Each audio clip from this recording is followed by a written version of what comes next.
In this video I will reveal to you 4 things that I consider to be core components to go full-time with video editing. It took me 8 months to go full-time, but with the knowledge I have right now, I know it could have been done in just 3 months. During my journey I made a lot of mistakes that could have been avoided if I had the knowledge that I'm going to share with you right now. So let's get into that. First thing is preparation. And to be clear, I don't consider that a core component, since these are the things that you should have to get serious with video editing and to make it your career. So you would need a decent computer and some kind of editing software. I will not be teaching you here about computer specifications, since you can easily research that on your own. But for the editing software, I would say you have 2 options. One is paid and one is free. The paid one is Adobe Suite, so all of the Adobe programs like Premiere Pro, After Effects, Photoshop, Illustrator. And the free one is DaVinci Resolve. If I had to choose one, I would say Adobe programs are better, since all of them are connected together and this can really speed up your workflow. Not to mention that you get a dedicated program for everything content creation related. But don't get me wrong, you can still make a career even only using DaVinci Resolve. As a matter of fact, you can even be a full-time video editor using only CapCut. But we are aiming for the best and most scalable approach here. So when I started learning editing, I actually used DaVinci. But from experience, I can tell you that most of the people who start in DaVinci or CapCut sooner or later switch to Adobe, because it's just much more convenient. And speaking of CapCut, I know that a lot of people say that it's the best program for beginners, since it's relatively easy to earn, and as I said, you can also land a client with that. But I wouldn't actually recommend starting with that program, since you have a better free alternative, which is DaVinci. The learning curve in DaVinci is steeper than in CapCut, but this is actually good, as this will force you to learn more advanced editing software early in your career, and later this will be beneficial for you. And as I said, I started my journey in DaVinci, so it's completely possible to learn that from scratch. So now that we have the preparation out of the way, let's move to the actual core components. First core component is visual mastery. You have to get to a good level. Let me tell you something. Recently I was looking for an editor to help me with some projects. I posted a job offer in the Leverage Editor community, but I decided to also post it on Upwork to just see what can I get here. And to be honest with you, to say that it wasn't good would be an understatement. I've had a lot of people applying to my job board, but all of them were bad. I asked them to do a quick sample, like literally 15 seconds, and all of the samples looked cheesy, and I'm not even trying to exaggerate here, just all of them were bad. What surprised me a little is that even people that had previous jobs and that had good reviews were just bad. So I ended up working with a guy that I found inside of the Leverage Editor community. But I told you this story to show you that the first thing that you have to do is just get good at editing. So at the beginning you should be editing every day, and you can try recreating some of the most popular styles. Just practice editing relentlessly for 2 months, as this way you will learn all of the technical things inside of the programs. I often get DMs on Instagram from people asking me to rate their edits. Sometimes I end up having a quick conversation with them, and for example it turns out that they've been editing for over 1 year. But looking at their edits, you wouldn't say that. Video editing is a skill that with a right guidance you can master in 3 or 4 months. And I mean like get to a really good level with it. But without a right guidance or a clear path, you can end up like some of these guys in my DMs, so editing bad content for 1 year straight. That's why the next thing in this core component is that you should get feedback from better editors or from people that are in the place that you want to get to. That's probably the fastest way to get to your goals, and this applies not only to editing. Finding the right mentor will prevent you from being stuck in one place for a prolonged period of time, since that person was already in the same position as you and they know what you should do to grow. And the next thing in this part is constant improvement. So after you've been editing for 30, 45, 60 days, you should now be able to create edit like Iman Gadzhi, Ali Abdal, or whoever basically. You've honed your editing skills and now you understand what it takes to create good video, how much time and effort it takes. But you still have some steps ahead of you to be able to live off of editing. Because what every person on social media wants is to be original, and you cannot provide that for them if you've only been copying other styles. So now is the time when you start experimenting to find your own unique style. Take different elements from different creators, mix them together, add something from yourself and see what you will get. And this last part, to add something from yourself, is crucial to make this work. This method will allow you to create a style that you will actually enjoy. Another thing you can research about is the idea of creative constraints,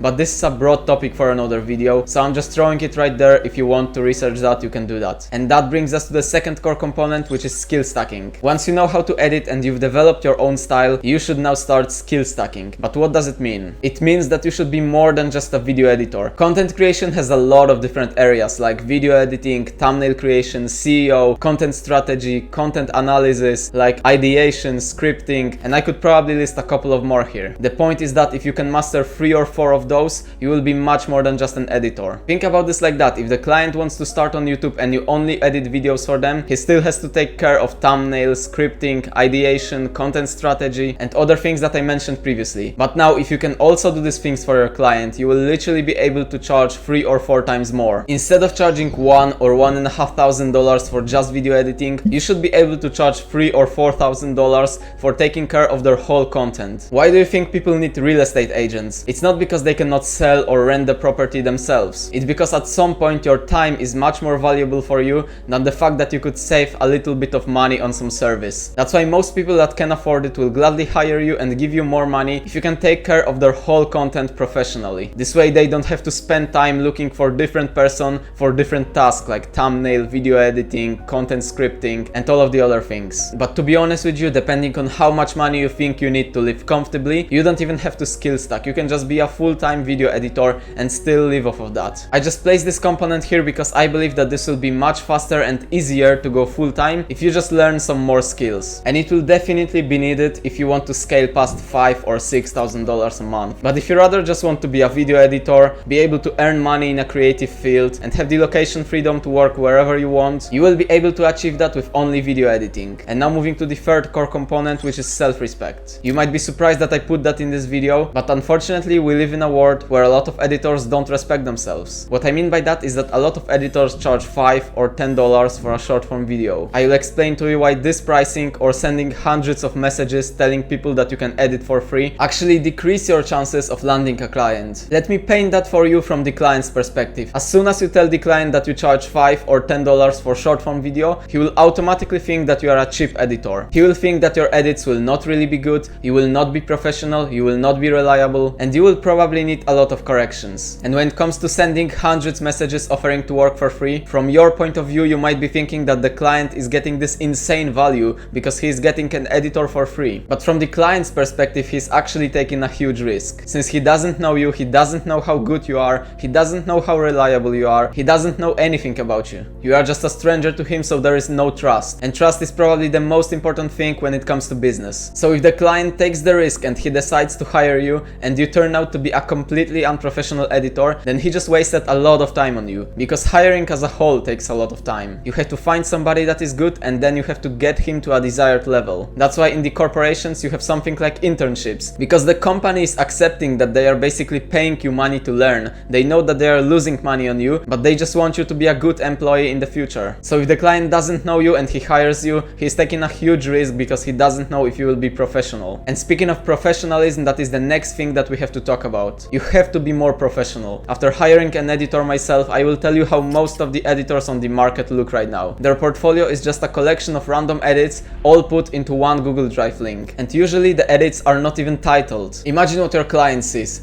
For the past hour, he has been going through different portfolios looking to hire an editor, and then he stumbles upon your portfolio. And there is just a bunch of randomly titled files all put into one Google folder. I can guarantee you that at some point he will even stop looking at the edits. The client will just see that your portfolio looks like this and he will instantly close the tab. So you should either create a page with your portfolio, or if you want to use Google Drive, it's an absolute must that you segregate your portfolio. And if you're just starting out, it's completely okay to have a portfolio in Google Drive. But I will repeat myself here. You must make your portfolio look tidy. So create folders in there like short form and long form, and then inside of them you can have dedicated folders for different niches or different types of videos. And now on to the last thing in this core component, so not being able to say no. If you implement all of the steps mentioned previously, you will be able to go full-time with video editing. But at some point, even without having a personal brand, you will probably start having clients coming to you. For example, when your clients or previous clients refer you to other people. And this is the point where you should learn how to say no to people. Because it's easy and tempting to say yes to more money, to say yes to more clients, but you have to keep in mind that working with the wrong clients, working with problematic clients,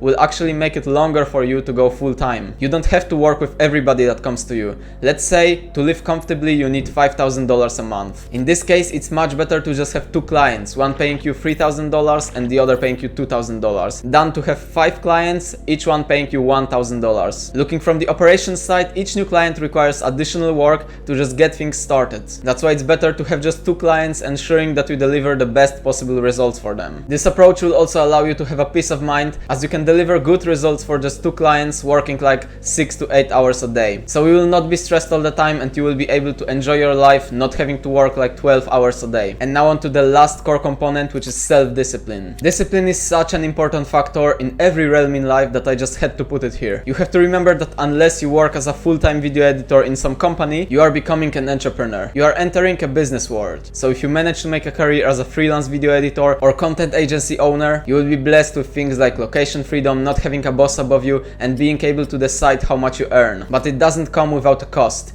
Every businessman that I've met so far is very disciplined. I like to compare it like this. Entrepreneurs are like athletes, but instead of pushing their body to the limits, they are pushing their mind to the limits. I firmly believe that things like going on a morning runs, waking up early, going to the gym, avoiding social media, all of these things will not only improve you as a person, but they will also make you a better business owner. That means that to make it work, you will probably have to, for example, stop going out for some time, stop drinking for some time, start going to the gym, or at least implement some kind of physical activity to your schedule, and avoid mindlessly scrolling through social media. So you'll have to work on yourself and develop the right habits. And another thing why discipline is so important, especially in social media space, is because social media is the game of consistency. That's really it. It doesn't matter who you are or where you're from. If you're consistent, you can achieve success on social media. So let's summarize now. If I had to put everything said in this video in just a couple of bullet points, to become a full-time video editor in 3 months, you have to get good at video editing, get feedback from better editors, develop your own style, start skill stacking, be more professional, and be consistent with it. It really just comes down to these 6 steps. And if you currently struggle with anything said in this video and you want to get direct feedback from me or Brett, feel free to check out our Leverage Editor program and community. We have a Leverage Editor Accelerator course where we'll unlock your ability to create high-quality videos, course on landing clients where we help you convert your new editing skills into money, going in depth on offer creation and outreach methods that actually work, and giving you templates for everything. Other than that, you will get many bonus modules showing you how to edit like Danko, Iman Ghazi, Ali Abdal, and other popular creators, weekly calls, and many more other things, and also many things to come in the future. Link to join is in the description. So with all that being said, I wish you good luck on becoming a full-time video editor, and see you in the next video.